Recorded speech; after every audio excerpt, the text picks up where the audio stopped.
In this video, we'll be covering topics related to energy and subtle body anatomy. So we'll be covering topics related to prana, prana vayus, nadis and chakras in this video. So let's try to understand about the prana first. The Sanskrit word prana is known as the life force, and in Chinese we call this word named as the chi. And from where do we get this prana? So we get this prana from the sources such as food, light, and love. So this prana flows in the different nadis, and therefore it has different functions, and it is called by the different names. In majority, there are major two pranas. One is the solar prana and the other is the lunar prana. The solar prana is also known as the Shakti, Prakriti, and the Kundalini, and it is located at your Manipura chakra at your navel center. Next is the lunar prana. The lunar prana is also named as the Bindu, Amrita, Som, and Chandra, and it is located at your Agya chakra in between your eyebrow center. The movement and function of these prana are called as prana vayus. So the solar prana, which is located at the Manipur chakra, is known for putting a stamp into the world, for being outgoing. And the lunar prana, which is located at the Agya chakra, is known to digest the sensory impressions and power up the mind. I'm again emphasizing there is prominent one prana, but depending on where it is stored and in which nadi it is flowing, it has different names and different functions. Now let's discuss about the very interesting topic, what is Kundalini energy? So first of all, please don't Google it, because the moment you will Google it, you are bound to get confused, because the first thing which will pop up is that Kundalini energy is dangerous. But let me tell you, this energy can't be dangerous because it is the energy which is already available in us. This energy is stored at the dormant of the spine, or you can say at the base of the spine. And the moment we will wake up this energy, life will offer many things to us. So now the question will come, how will you awaken this energy? So it will come with continuous practice, and that's the beauty of practice. Day after day, week after week, you will become much stronger. Your thoughts will be more clearer and you will be less reactive. Let's discuss about the nadis now. Nad means flow, vibration, or motion. As per the tradition, there are around 72,000 to 3 lakhs subtle pathways or nadis in our entire physical body. So the prana flows through these nadis and it reaches in our every cell of the body, hence keeping us alive. So these nadis are basically circulating and distributing the energy to our physical, mental and emotional bodies named as koshas. So out of the 3 lakh nadis, there are main 3 nadis, Ida Nadi, Pingla Nadi and the Sushumna Nadi.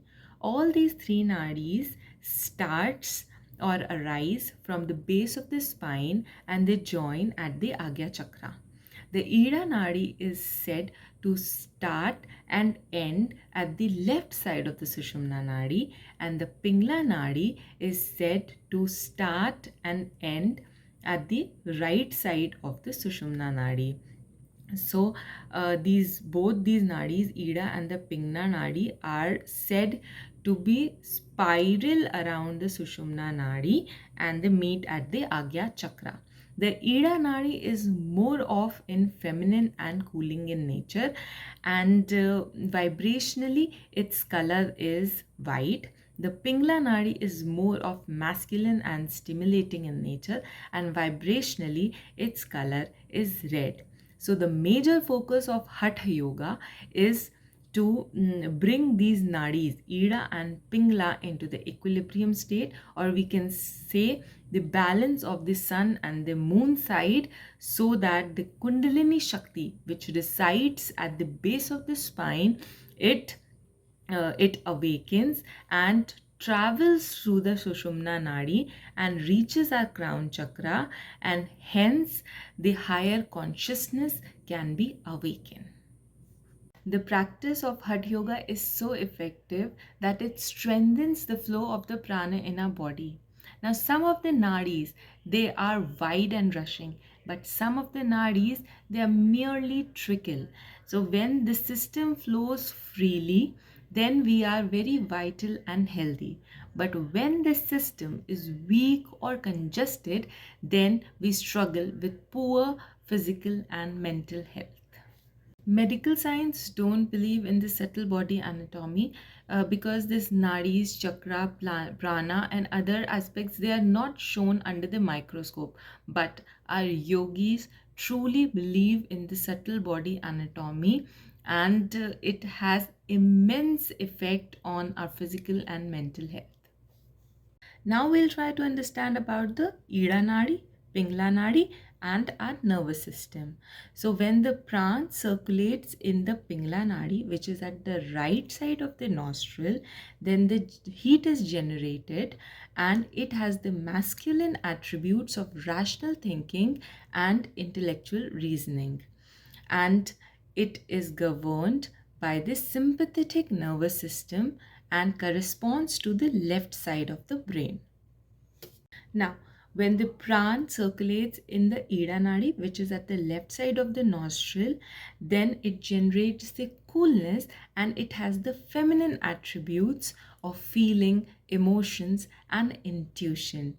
It is governed by the parasympathetic nervous system and corresponds to the right side of the brain. The Ida Nadi and the Pingla Nadi polarize the neutral energy when they wind up through the spinal cord. Now, though the modes of activity are totally opposite of Ida and Pingla Nadi, but they should be complementary and balanced for the total health and peace of mind. So now we'll be discussing about the relation between the nadis and the Hatha Yoga. So the relation between the Ida Nadi and Pingla Nadi corresponds to the internal dance between the rationality and intuition, consciousness and vital power, and the left and the right brain hemispheres. In everyday life, one of these nadis will always be dominant, but this dominance will change throughout the day. One nadi tend to be more ascendant and for longer periods of time than the other nadi. This results in our personality, behavior, and health issues, and that's why it can be called as Ida like or Pingla like. So the major focus of Hatha Yoga is to bring both these nadis, Ida and Pingla, into the equilibrium state so that the Kundalini Shakti can be awakened, which lies dormant at the base of our spine, and we can achieve the higher consciousness. So now let's try to understand all the three nadis and its characteristics in detail. First, start with the Ida Nadi. So Ida Nadi, it flows at the left side of the nostril. It is more of feminine in characteristics, symbolized by the lunar and coolness, and it has the characteristics of emotions, feelings, and intuition, and it is related to the parasympathetic nervous system, and its vibrational color is white. Okay, so let's try to understand about the Pingla Nadi. It flows at the right side of the nostril. It is more in masculine in nature. It is characterized by the solar or the heat, and it is more stimulating in nature.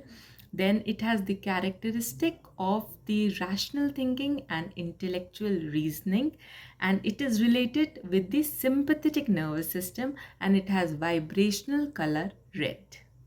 Last, we'll talk about the Sushumna Nadi. So this channel only flows when the Ida Nadi and the Pingla Nadi are in the balanced and the equilibrium state. So all yoga practices are designed so that the Kundalini Shakti can be awakened and it ascends to the Sushumna Nadi. And therefore, this Nadi is also known as the path of enlightenment.